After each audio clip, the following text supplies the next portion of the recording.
officer. I completed as a use of force instructor in the training unit. Tactical training, instructing, and creating reality-based scenarios and situations that kept safe all sworn personnel and civilian personnel in the department became my passion. One day, while researching for work on the internet, I tripped over an animal communicator who was located in southern Colorado. And I had a gut response that made no sense to my logical thinking police brain.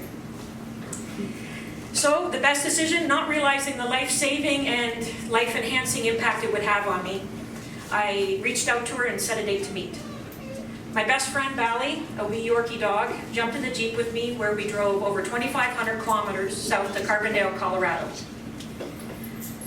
Countless times during that 3-day drive, I kept looking at Bally going, what the are we doing?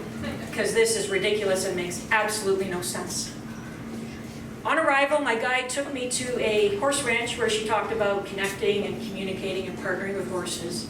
As I just looked at her sideways and asked in my head, are they going to start talking like Mr. Ed or what?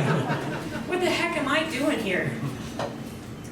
I've always loved animals, more than humans to be accurate. And I'd always been drawn to and admired horses, but I had no experience with them other than to say 4 legs, big nose, swishy tail, it neighs. Yeah, I guess it's a horse. So my guide suggested that I take a walk out to the pasture, ask if a horse wanted to connect, and just see what happens. So I look in all directions. After looking around, I see one horse, an older white mare standing out underneath a tree. Before I went out to her, I was told, oh, by the way, she doesn't like to be approached or touched. I'm like, perfect for my first attempt at whatever this is I'm about to try. So I walk out to her, stop about 50 feet away, and just said to her, I have no idea why I'm here. I have no clue what I'm doing, but if you want to connect, whatever the heck that means, I'm open to it. What do you think? I then just stood and closed my eyes. Had no idea how long I stood there. When I opened them, she was standing right here with her nose at my heart. And 13 horses had come in out of nowhere and stood surrounding me. That undescribable moment blew me wide open with feelings, emotions, and physical responses I had never experienced before. It also taught me the incredible gift we receive when we fully surrender to a situation, an experience, and have no attachment, no agenda or expectations attached to it. That is how horses live. Later on, the ranch manager, he sarcastically threw at me, well, why don't you go talk to that angry bucking horse over there and see what his problem is? I had another gut response as he gestured to the outdoor stall he was referring to. So over I went, expecting to see an angry animal. Instead, there was this young, 3-year-old, beautiful little quarter horse backed into the corner of that stall. And as I stood at his door, all I heard, felt, sensed was, no one gets me, understands me, hears me, sees me. And I realized I was picking up on that from him.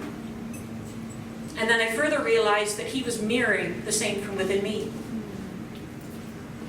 At that time, I did not realize that my job had become who I was, not what I did.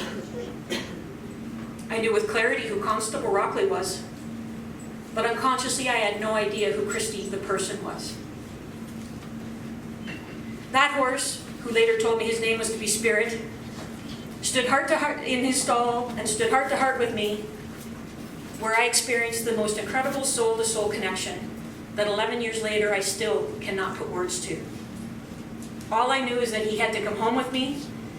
So a month later, I rented a truck and trailer, headed back to Colorado, and brought him home. The transport experience definitely was an interesting adventure, as I'd never driven a monster dually pickup truck with 30-foot fifth-wheel horse trailer contraption hanging off the back before it. What fun. And once his vet paperwork came through, the ranch manager said, okay, you're good to go, as he held out a halter to me.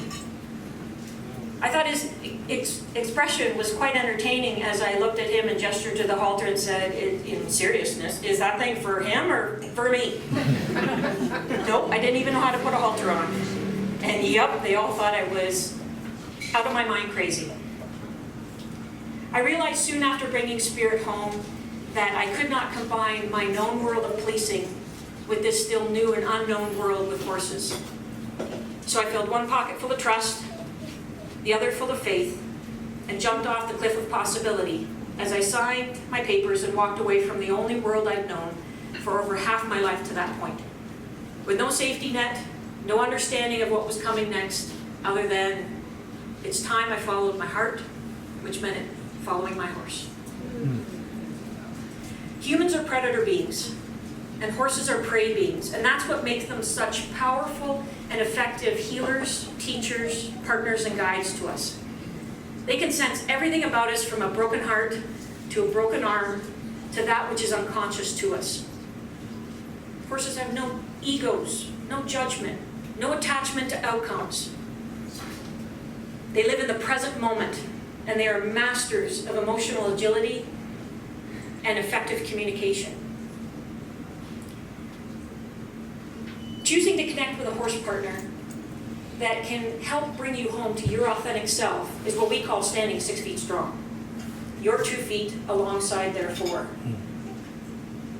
What we feel is what horses see and mirror back to us.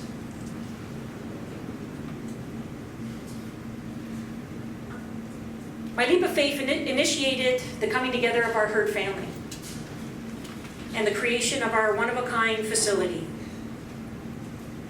where our herd lives with total freedom and choice, and I live with my stall attached to their barn. We're a family of 1 human, 10 incredible horses, and 1 amazing dog, Gunner, who's my service partner, and he's here tonight in support.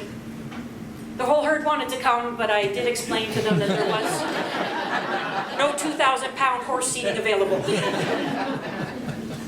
My world that I had thought was so big with limitless possibilities became very small, dark, and isolated as my own personal damage started to come forward after I'd left policing. Hi, Gunner.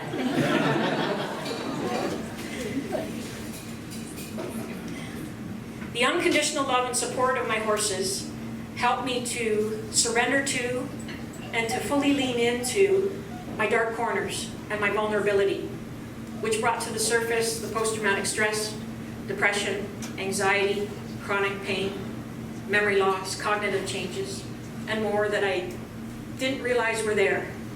I buried them so deep, I was completely unaware of them. Unknowingly, I lived in constant hypervigilance, with no self-worth and certainly no self-love, only measuring my value by what I accomplished as a police officer, police instructor, an internationally competitive athlete in the sports of rowing and tug of war. I now stand 6 feet strong alongside my herd every day as they continue to help me heal forward. And on the days that I cannot stand, they carry me until I can stand again. I now understand as well that what happened to me was not my choice, mine to own, and certainly does not define me. My choice to heal does. To honor the greatest gift that my horse family shared with me, we created our ranch with the mission of being a safe space that is dedicated to helping people help themselves through positive change in their life, creating that positive change in their life. It'd be my wish that everyone could experience the unconditional love and empowerment that comes from standing 6 feet strong alongside a horse partner. In closing, I invite you all to be open to listening to the whispers in which your heart speaks to you. And when it prompts, fill one pocket full of trust, the other full of faith, and don't hesitate in jumping off your cliff of possibility. Thank you for listening. Doesn't kill you, makes you strong.